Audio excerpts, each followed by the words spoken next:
This video is sponsored by HelloFresh, and hey, I know they're paying me to say nice things about them, so thank you HelloFresh, love your work, but I've used HelloFresh in the past well before this sponsorship and only ever had great experiences. They're genuinely fantastic. So if you don't know, HelloFresh delivers mouth-watering seasonal recipes and pre-measured ingredients right to your door, making cooking at home fun, easy, and affordable. Skip the grocery store, save some time, use HelloFresh as a one-stop shop for all your mealtime needs with brekkie, lunch, snacks, desserts, and more. I personally love to buy their biggest meals and freeze a bunch of them to eat later, which is so convenient and works a treat. Their foolproof step-by-step recipes make cooking a joy. You can cut back on cooking time with meals ready in about 30 minutes or less, and you can customize your boxes by swapping out or adding in proteins or sides. It's really easy. So use my link or go to hellofresh.com and use code POGMINIMSEPT16 for 16 free meals across 7 boxes and 3 surprise gifts. Once you click, my description will live update to count the purchases, so go check it out and on with the video. This is a video game called Tr3s Lunas. That's Tr3s with a 3 instead of an E. Like Driver 3. It came out in 2002 on PC, you probably haven't heard of it, and I'm willing to bet it's unlike most, if not unlike any games you've played before. It feels like something you'd play in an art gallery, like you'd walk into a dark room in an exhibit and see this projected all around you. It's a game that clearly doesn't follow convention, it's in no way going for mass appeal, and it winds up being this strange, mystique-filled piece of early 2000s software that begs your curiosity.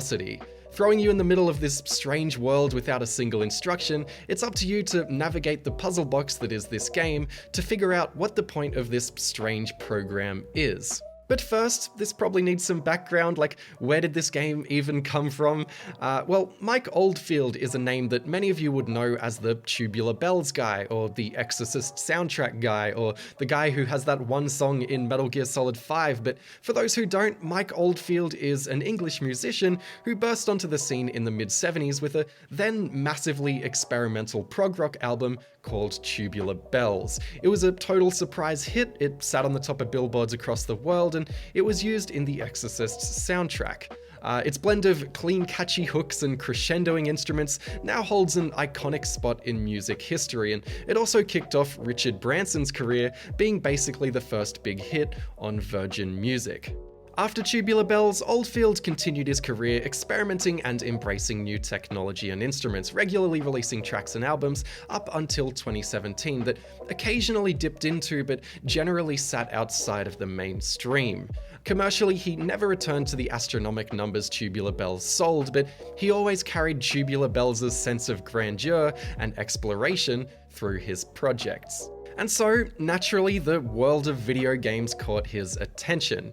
In 1986, Tubular Bells was sold on the Commodore 64 as a music and visual experience. It's basically a visualizer you can speed up, slow down, and change a little bit, while a simplified beepy version of Tubular Bells plays. It is what it is, it's basically that one old Windows screensaver timed to music.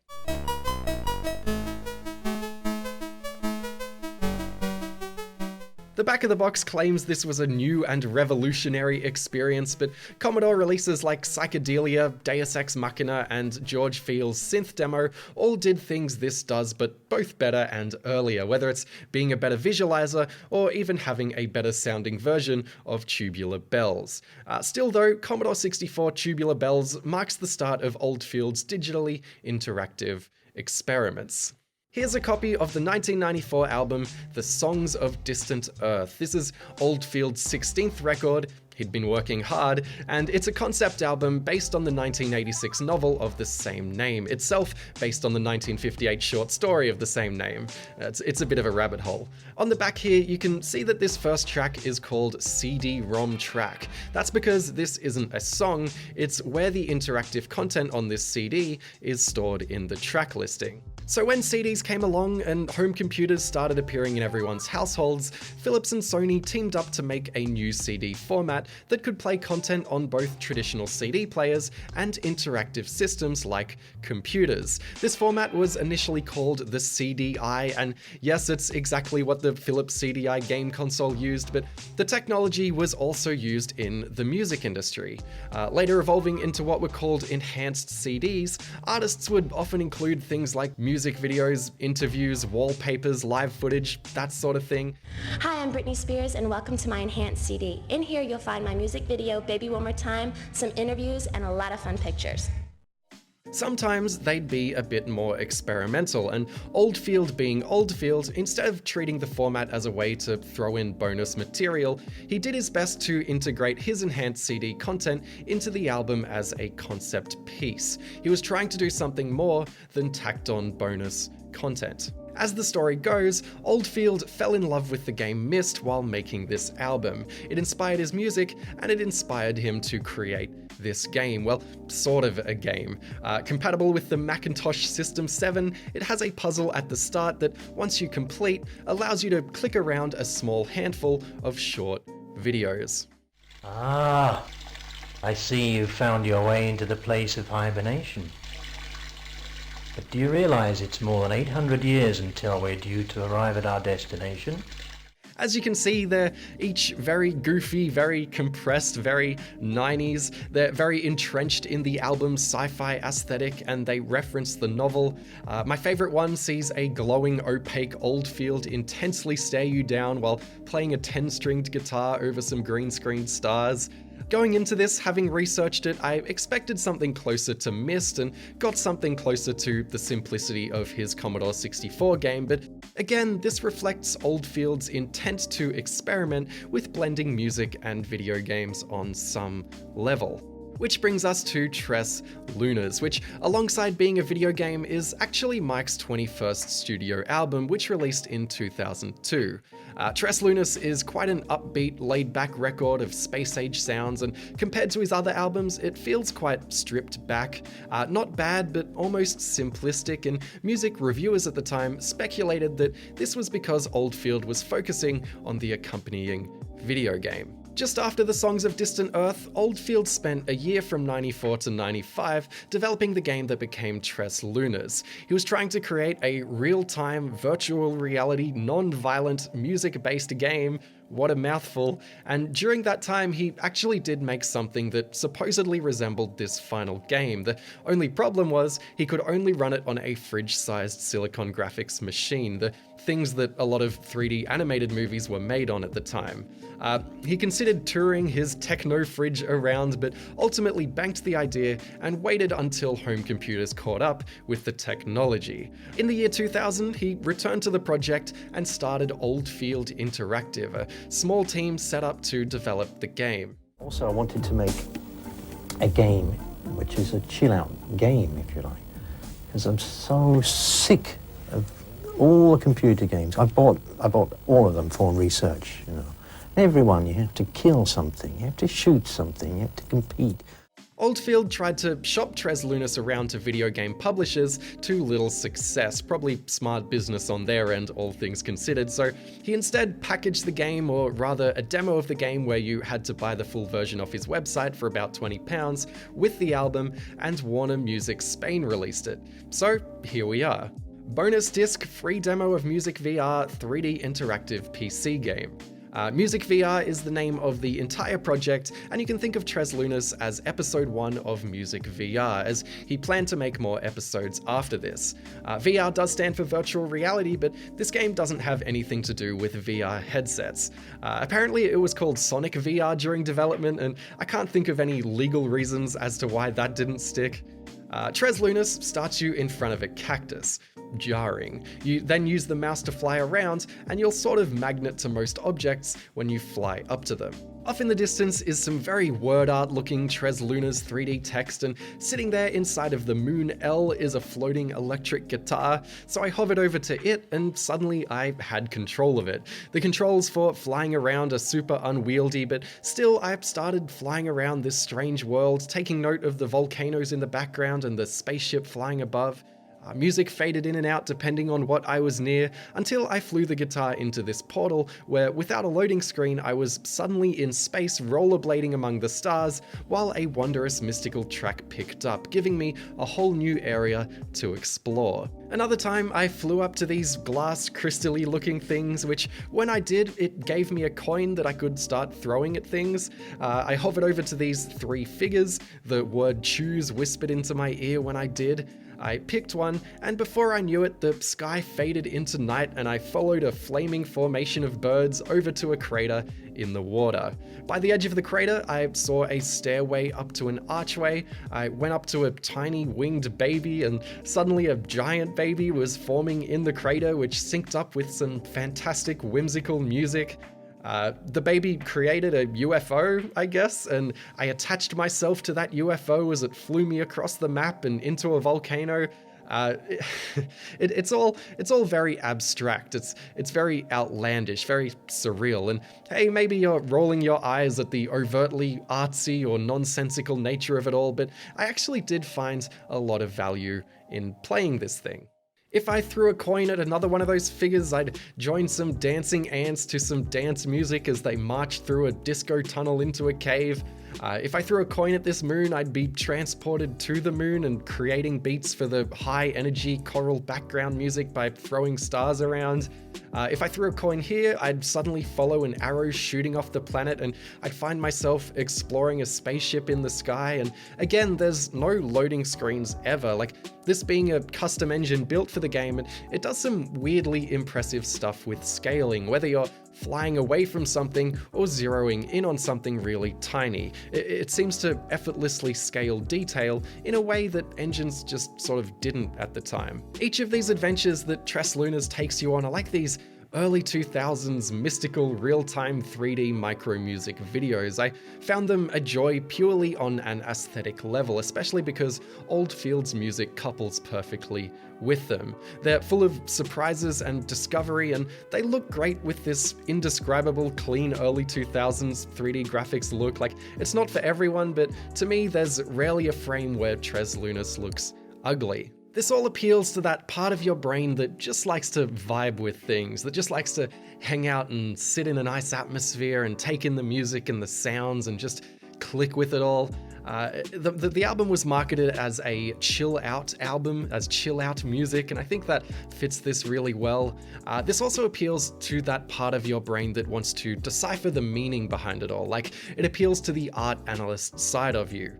There's a ring collecting puzzle that you'll discover, and there's a few puzzles here and there, and you will decipher something of a consistent game language and pick up on themes of environmentalism and harmony, but generally it's all about just hanging out and noodling around to see what you can find. So to me, Tr3s Lunas is a game about curiosity.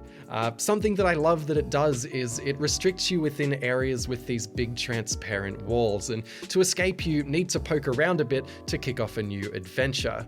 At first the game is disorienting, it's jarring, it's frustrating, and at times it's honestly quite boring as you aimlessly fly around trying to figure it out, but you will eventually uncover a certain magic. See what happens if you fly that guitar into that portal, or fly that blimp somewhere, or try to throw some objects around, and watch as the game sends you down a whole bunch of rabbit holes you didn't know existed. It's a sort of hide and seek. I mean, there's things hidden here, you have to go and find them. There's gold rings hidden, there's actual music is hidden, you have to activate it. The world starts quite small, and it's only by interacting with it that it expands, and when you find something new, like you find a snow world or a forest or a canyon, or you get shot into space, the music crescendos alongside the game. There's a joyous sense of discovery here. Curiosity is rewarded and aided by an incredible sense of scale. There's just so many secrets. For a more grounded video game comparison, that feeling that you have when you find a secret area in an old first-person shooter, or just a secret anything in a game, that's the feeling that's kind of what this whole game is about. And this theme of curiosity and discovery really resonated with me. Something I love most about making videos like this one is going down the rabbit holes that I do. Like, deep diving into Oldfield's career is a ride into a new world in itself, as is learning about Philips CDIs and enhanced CDs, or discovering this whole music VR project. It's a journey into the unknown, sparked sheerly by curiosity. There's a joy and excitement to simply finding new stimuli for my brain and finding worlds of subgenres and technology and software and cultures to explore. Like, I had to be in the right mindset to play this game, and it takes an effort to play, but it rewarded me for that effort, and I surprised myself with how profound it was to me. I think these themes wrap around to what Oldfield's career is all about too. Exploration and experimentation. The art reflects the artist here, and this game, which, clearly won't click with everyone, I think reflects a level of artistic maturity and originality that you wouldn't expect in this way from video games in 2002. Oldfield being an outsider to the medium and funding this whole thing himself, making this basically an indie game and treating it as an interactive experience rather than a game, and spending years planning it out during a later stage of his career, serves to make this something quite refreshing, untainted by industry trends. I've been wanting to do this virtual world for years and years, even since I was very small. In 2004, Oldfield Interactive followed up Tr3s Lunas with a sequel and final entry in the music VR series called Maestro. Maestro is very much a similar thing. It controls the same, only this time it's mainly set on a spaceship rather than an island. It isn't coupled with an album, it was sold only on his website, and so it's littered with bits and pieces of Oldfield's music, including some of Tubular Bells. Where Tr3s Lunas mostly took place in what felt like a singular solar system, Maestro is more like a series of wildly different dreamlike worlds. A medieval castle, a desert with a rainbow and an old bloke wandering around, a world of clocks and gears. Also, unlike Tr3s Lunas, Maestro doesn't restrict where you can go. You can fly everywhere and see everything from the start, provided you can find it. Sadly, Maestro doesn't sit well with me because it takes trawling through long, boring hallways to do basically anything, and when you do find things and try and interact with them, half the time nothing seems to happen. Tr3s Lunas was smart to mostly bunch everything you can interact with close to one another and make it all react when you tried things, whereas Maestro has long stretches of boredom as you travel between rooms, and there's less music-style journeys that it sends you on, opting to instead teleport you to new locations over and over. When Maestro is grooving, it's still grooving, but I found it hard to put in the effort and discover everything here. There's too much traveling, it's a lot more cryptic, and there's far too many dead ends. It frankly isn't as rewarding, and it feels unfinished. So I set up the game's online multiplayer mode, a mode which both games have, which supposedly supports an infinite amount of players. I'd like to see it try. I roped in a confused friend who was wholly unimpressed and questioned why I was covering this when he started, but realized why I found this so fascinating by the end of our session. It's janky, but it's just fun to discover things and figure out the cryptic secrets, to try and control a shipwreck that only seems to spin, to teleport through the paintings to see what wacky world you'll find yourself in next. You can't see each other in the world unless you fly the objects and vehicles around, so we teamed up as a glider and a shell and tried our best to crack open Maestro's secrets, probably finishing more confused than when we started, but it was a good laugh. And it takes people, varying from half an hour to an hour, sometimes longer, till suddenly, they start giggling. Whereas I've seen so many people come in here and sort of arms forward looking, what's that, but once you do it, it's fantastic. I think where these music VR games work best is hand in hand with Oldfield's online forums on the website that they were sold on. It's fun clicking through 15-year-old posts of people discussing the meaning of things, of how to do things, of people setting up servers to try and work it out with other fans, of people making maps and guides and explanations, of hyping each other up when the demos came out. Considering the game has this multiplayer mode, a mode that has server-wide text chat, and considering how it's all connected to this forum, I think these games were intentionally cryptic and mystique-filled, with the intention of bringing people together online to figure it out. And that's really cool to me. Like, it's like how online communities would work together to crack elaborate Easter eggs in games like Fez or Battlefield. It's just cool, it's unusual, it's collaborative, and for 2002 and 2004, I think it was pretty ahead of its time. Mike Oldfield hasn't made any more games since Maestro. He since went on to move to the Bahamas, make the music VR games free to download, perform at the 2012 Olympics, get a song in Metal Gear Solid 5, and share some not so great opinions on the world. He did though, in an interview with a Norwegian outlet in 2017, share that he was working on another interactive project, with it being a 3D PC VR music-based game. Sounds very familiar. Potentially he wanted to actually use a VR headset this time. There's been no mention of this project since, from what I can tell, but it's interesting that he's still trying to explore his ideas here. As it stands, music VR remains a mostly forgotten but fascinating blip of video game experimentation. Oldfield unsurprisingly lost a lot of money making these, but whether I was charmed by the mystique and music and early 2000s aesthetics, or frustrated and bored by the endless poking around waiting for things to happen, I could only appreciate Tr3s Lunas and Maestro as pure, unfiltered passion projects. And there we wrap up the video. Thank you for watching. If you enjoyed it, you can like and subscribe and comment and do things that helps with the YouTube algorithm. You know what to do. If you didn't like it, you can dislike it, I suppose. I don't know, that button doesn't work anymore. But yeah, thank you. Thank you to Jeff Schlegg, who basically introduced these games to me. He's a guy on my Discord server that's since become a bit of an internet friend, and yeah, he suggested that I covered these, and then I went down this massive rabbit hole of figuring out what these were and getting into Mike Oldfield's later career, and yeah, it was a joy covering these very obscure games, and I think this might be the most obscure topic I've ever covered. But yeah, thank you for watching. Thank you to my patrons. If you want to become a patron, you can, and you'll get the videos ad-free, and you'll get them a bit early as well. So, you know, that's a good deal. $1 a month, or $1 US a month. Yeah, cool. Take care of yourselves. Goodbye.